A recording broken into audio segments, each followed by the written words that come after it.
Üdvözöllek újra, kedves követőim, kedves barátaim, az Erdélyi Krónikás YouTube csatornáján, a csatorna, amelyik rólunk szól, értünk van. Folytatom az Erdély történelme című sorozatomat. A mai rész a kettészakított Erdély életéről fog szólni, ugyebár a második világháború utáni közbeni részről. Mikó Imre az 1918-1940 közötti romániai magyarság történelmét tárgyaló művében, amelynek a címe 22 év, a következőképpen írja le a visszacsatolás utáni hangulatot. Idézem. Leírhatatlan örömújongás fogadta bécsi döntést az egyik oldalon. 22 éves idegen uralom után megtörtént a nagy csoda, és vér nélkül visszakerülhetett az anyaországhoz Erdély egy része, ahol most már nincsen gáncs, és félelem nélkül lehetünk ismét magyarok. Végtelen elkeseredés fogadta a döntést a Romániának maradt erdélyi részeken, főként ott, ahol biztosan számított a magyarság a visszacsatolásra. Másnap már megindult az ösztönös lakosságcsere, és a Kolozsvár felől menekülő románok tízezrei szembe találták magukat a Kis-Románia minden részéből visszavonuló magyarokkal, akik a honvédség bevonulása előtt sietve tértek haza a felszabadult Erdélybe. Az észak-erdélyi magyarság számára lehetővé vált az anyanyelv használat. A gazdasági életben megszűntek a korábbi korlátozások, az anyanyelvű oktatás helyzete javult, visszaállítottak számos magyar intézmény, iskolát, tanítóképzőket, gazdasági és műszaki közép- és főiskolákat, és a Kolozsvári Magyar Egyetemet is. Megalakult a tudományos tevékenység szervezésére az Erdélyi Tudományos Intézet, és a magyar színházak, intézmények visszakapták a román hatóságok által elkobzolt székházaikat. Az erdélyieknek a Magyar Országgyűlésben nem választott, hanem behívott képviselőik voltak, mert a háborús viszonyok miatt nem lehetett választásokat szervezni. Az erdélyi magyar politikusok, a korábbi Magyar Párt tagjai létrehozták az Erdélyi Pártot. Képviselői többnyire a kormánypártot támogatták, de igyekeztek képviselni a sajátos erdélyi érdekeket is. A visszatért területek gazdaságának fejlesztésére fokozott állami támogatást nyújtottak, ami hozzájárult a lakosság életszínvonalának javításához és javulásához. Szükség volt a vasúti összeköttetés megteremtésére Székelyfölddel, mert a határokat úgy húzták meg, hogy Marosvásárhely felé vezető vasútat elvágták. A gazdasági élet szervezésében szerepet játszott a Hangya Szövetkezet és egyéb gazdasági társulások és intézmények. A visszatért földbirtokosok egy része bírósági pert kezdeményezett a román állam által kisajátított és a főleg román telepeseknek kiosztott földbirtokai visszaszerzésére, ami részben sikerült is nekik. A visszacsatolás után a jobboldali Horthy kormányzat igyekezett fellépni a baloldali, főleg a kommunista és szociáldemokrata mozgalmakkal szemben, ami ellen az erdélyi értelmiségiek számos esetben tiltakoztak. Az is az új rendszer szépséghibái közé tartozott, hogy számos anyaországi hivatalnokot és katonatisztet helyeztek a visszacsatolt Erdélybe, akik nem ismerték a helyi viszonyokat, és igen arrogánsan viselkedtek a helyi lakossággal szemben. Ennek az elszenvedői az itt maradt románok mellett a helyi magyarok is voltak. Most nézzük, milyen volt az erdélyi románok helyzete a visszacsatolás után. A románok kisebbségi helyzetbe kerülésüket éppen olyan kellemetlenül élték át, mint az erdélyi magyarok Trianont. Azok a román hivatalnokok, akik többnyire a Kárpátokon túlról származtak, vagy akik a magyarok elleni korlátozások és jogfosztások terén élen jártak, ezek önként elhagyták a magyar fennhatóság alá kerülő területeket, tartva a felelősségre vonástól. A hatóságok korlátozták a román sajtó működését és a könyvkiadást. A román iskolák jelentősebb része tovább működhetett, de kötelezővé tették a magyar nyelv tanítását is a román nyelvű felekezeti és állami iskolákban. A kolozsvári Román Egyetem Nagyszebenbe, Dél-Erdélybe menekült, a román lakosság főleg egyházi, az ortodox és görög katolikus felekezetek keretében élt valamelyes kulturális életet. A gazdaság terén a plugárul, ami azt teszi, hogy ekés, szövetkezeti hálózat próbálta megszervezni a falusi lakosság gazdasági életét és érdekképviseletét. A megyei testületekbe csak csekély számú román tisztségviselőt választottak be, bár voltak román többségű megyék is, mint például Máramaros vagy Beszterce, de a községi testületekbe már több románt választottak. A Magyar Országgyűlésben nem hívtak be román képviselőket, Juliu Hosszú görög katolikus püspök kivételével, mert azokat az értelmiségieket, akiket behívhattak volna, a helyi hatóságok többnyire kiutasították. A megosztottság 4 éve alatt Magyarország és Románia kölcsönösségi alapon bánt egymás kisebbségével. Ha az egyik kiutasított, a másik igyekezett erre rálicitálni. Ennek szenvedő alanya az észak-erdélyi román és a dél-erdélyi magyar kisebbség volt. A román nemzetiségű férfiak egy részét munkaszolgálatra hívták be, akárcsak a Romániában maradt magyarokat. Némi érdekvédelmi tevékenységet az Emil Hatzeganu által vezetett román nemzeti közösség fejtett ki, de a magyar kormány a szervezet hivatalos elismerését megtagadta. Ugyancsak Hatzeganu professzor próbált közvetíteni Budapest és Bukarest között, de kevés eredménnyel. Hogy folyt az élet a dél-erdélyi Romániában?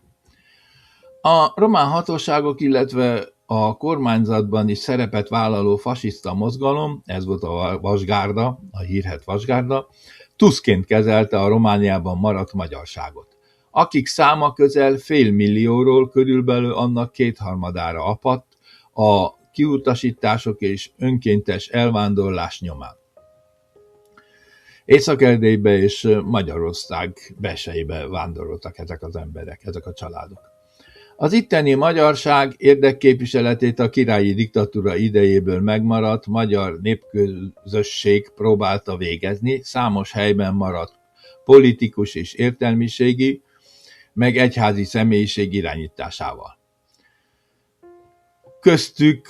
Közülük volt például Gyárfás Ellemér és Szász Pál, meg a baloldali Kacsó Sándor és Kurkó Gyárfás nevét érdemes vagy szükséges kiemelni. Márton Áron gyulafehérvári római katolikus püspök egyházkerületét a bécsi döntés 2-be vágta. Gyulafehérvár délen maradt Romániában, s a püspök is ott maradt, hívei egy részével. Onnan emelte fel szavát a magyarság érdekében, s próbált akárcsak több magyar politikus közvetíteni Budapest és Bukarest közt.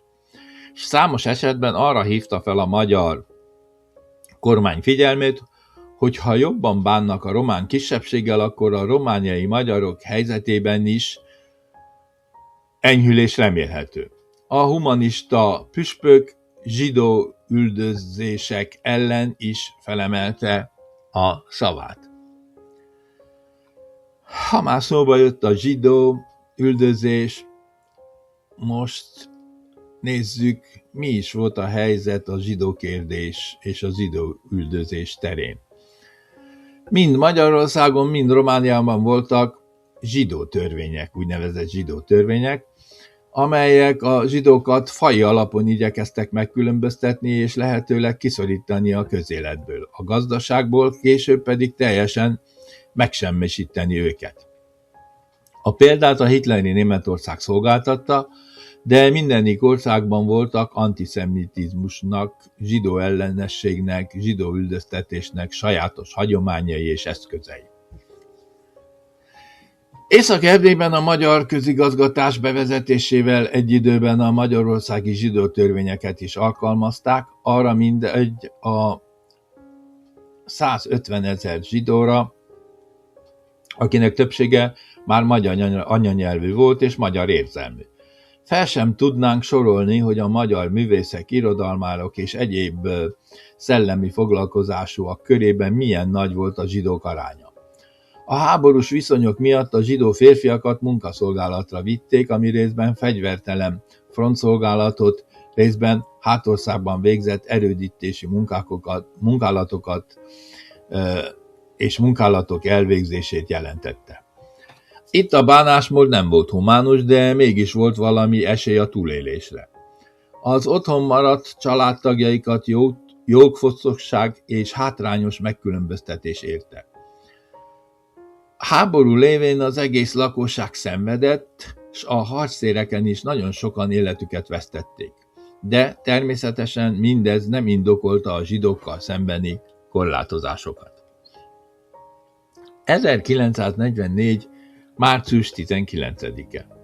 Magyarországnak a németek általi megszállása után kezdődött az észak-erdélyi zsidóság legnagyobb kálváriája, amikor tervszerűen összegyűjtötték őket és deportálták a náci haláltáborokba, ahonnan csak a töredékük szabadult élve.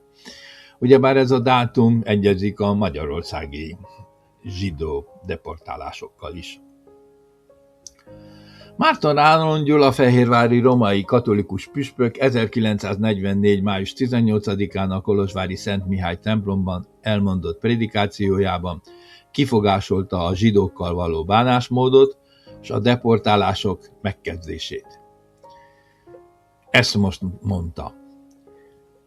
Értesültem, hogy híveim az egyházmegye legkeletibb határaitól kezdve mélységes megdöbbenéssel fogadták ismert személyiségek szabadságának korlátozásáról és bizonytalan sorsáról elterjedt híreket.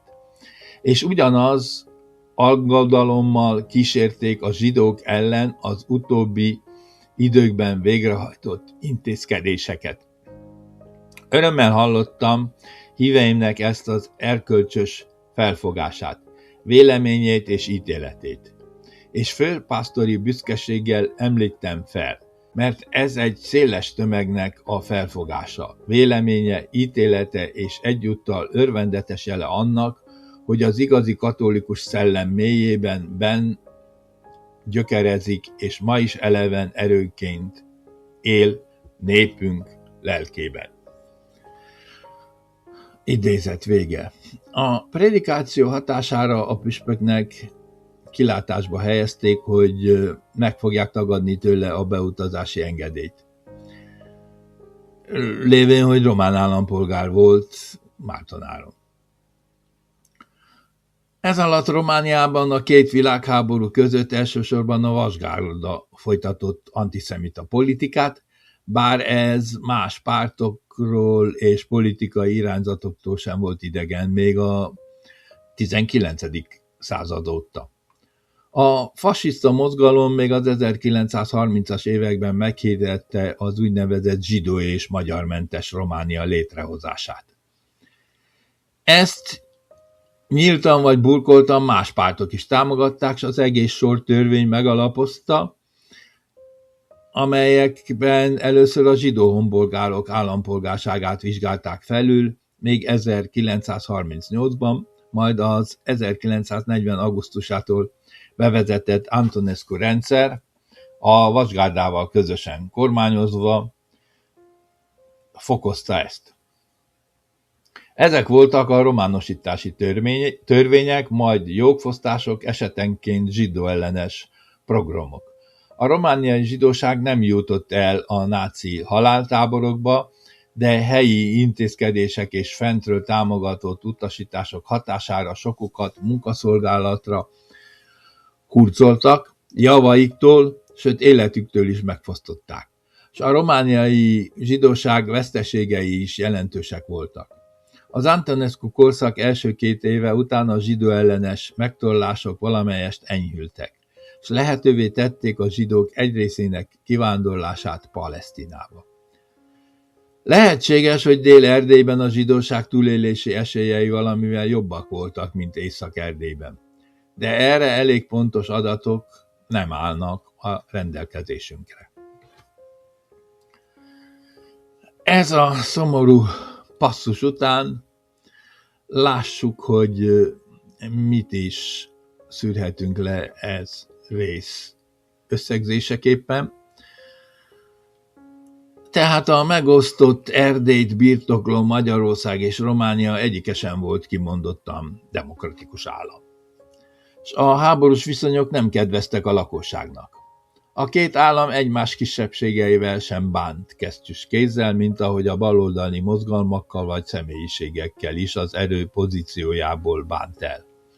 Börtön, deportálás, kiutasítás, megfélelmítés, elhallgattatás. Ezek voltak, amiket használtak az emberek ellen. A leginkább szenvedő fél a zsidók voltak, és ők is szenvedték el a legjelentősebb veszteségeket. Románia területén pedig az ott maradt magyarok. Ez lett volna a mai rész.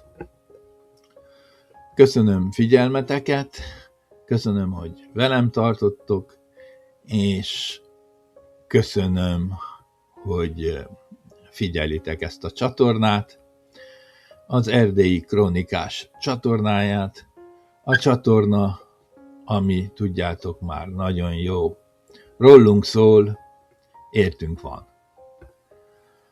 Üdvözöl az Erdélyi Krónikás innen Erdélyből. Sziasztok!